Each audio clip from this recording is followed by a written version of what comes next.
ئەم پرۆژەی دەنگەکانمان پرۆژێکی استراتیژی 3 ساڵیە کە لەلایەن ڕێکخراوی سیدای نێودەوڵەتیەوە خەرجی بۆ دابین کراوە.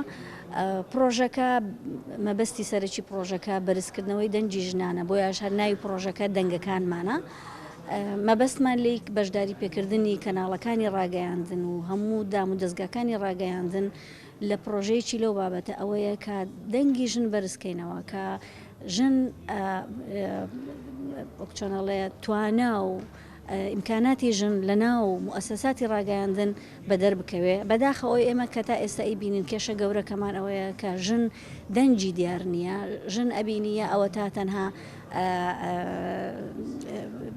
راپۆرتێکت بۆ ئەکا، ڕیپۆرتاژێکت بۆ ئەکا، یان تەنها مۆزیعەیەکە دەموچاوەکەی بەکارەهێنرێ، جوانەکەی بەکارەهێنرێ، بەڵام ژن خاوەن قەرار نییە لە دەستگاکانی ڕاگەیاندن. لەبەرەوە ئێمە پێویستمان بەوەیە ئیش لەسەرەوە بکەین لەگەڵ بەڕێوەبەرەکانی ئەو موسەساتانە و ئەوە ژێشێ لە چالاشیەکانی ئەو پرۆژەیەکە بەرپرسانی دەستگاکانی ڕاگەیاندن بەشدارە بن ڕاستەوخۆ لەگەڵ ئێمە بۆ ئەوەی ئەو هەدەفە ئەو مەبەستەی کە لە پرۆژەکە دانراوە بپێکرێ.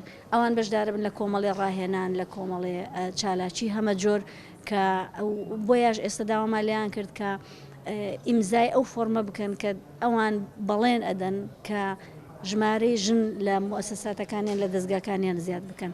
تەنها بەو شێوەیە ئێمە دەتوانین چالاکی ژنی چالاگوان و ژن بەشدار پێ بکەین لە گۆڕانکاری کۆمەڵایەتی لە ڕێگای ئەعلامەوە. پرۆژەکە سەرتاسەریە لە هەر هەموو عێراقا جێبەجێ بێ. وەکو باسمان کرد 3 هاوکاری سەرەکیمان هەیە لەم پرۆژەیە.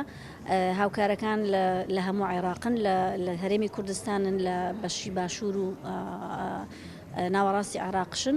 ئەو هاوکارانەمان، ئەو هاوبەشانەمان هاوکاریمانەکەن لە جێبەجێکردنی پرۆژەکە لە شوێنەکانی تری عێراق.